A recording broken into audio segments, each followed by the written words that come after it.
বাঁকুড়ার সাংগঠনিক জেলা তৃণমূল কংগ্রেসের প্রাক্তন জেলা সভাপতি তথা দাপুটে তৃণমূল কংগ্রেসের নেতা তারাশঙ্কর রায় ওরফে শঙ্কুকে গ্রেপ্তার করল সিমলাপাল থানা পুলিশ।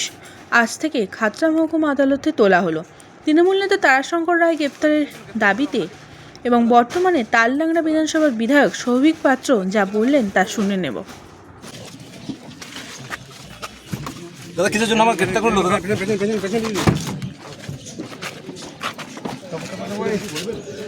দাদা কি বলবেন দাদা? দাদা কি বলবেন দাদা? দাদা আপনাকে কিসের জন্য গ্রেপ্তার করলো দাদা?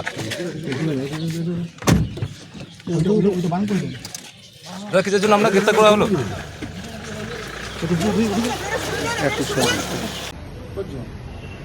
হ্যাঁ, আমি সকালে শুনলাম তৃণমূলের প্রাক্তন জেলা সভাপতি নাকি অ্যারেস্ট হয়েছেন। তো ওনার বিরুদ্ধে অনেকদিন থেকেই মানুষের জনরোষ ছিল, ওনার বিরুদ্ধে অনেকদিন থেকেই অভিযোগ ছিল, ওনার সাথে মারপিট এইসব ব্যাপার সাথে উনি জড়িত ছিলেন। তো রিসেন্টলি কালকে কিছু ছেলের সাথে ওনার ঝামেলা হয়েছে, সেই পরিপ্রেক্ষিতে থানাতে কেস হয়েছে। তো পুলিশের মতো কাজ করবে, আইনের মতো চলবে। তো রিসেন্টলি কালকে কিছু ছেলের সাথে ওনার ঝামেলা হয়েছে, সেই পরিপ্রেক্ষিতে থানাতে কেস হয়েছে। তো পুলিশের মতো কাজ করবে, আইনের মতো চলবে। এখন তো আর অপশাসন নেই, যা আছে আইনে তাই হবে।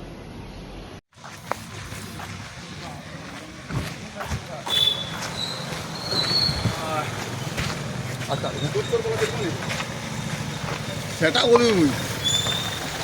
দাদা কিসের জন্য গ্রেপ্তার করলো আপনাকে? দাদা দাদা কিসের জন্য গ্রেপ্তার করলো? দাদা আপনাকে কিসের জন্য গ্রেপ্তার করলো? দাদা দাদা কিসের জন্য আমরা গ্রেপ্তার করা হলো?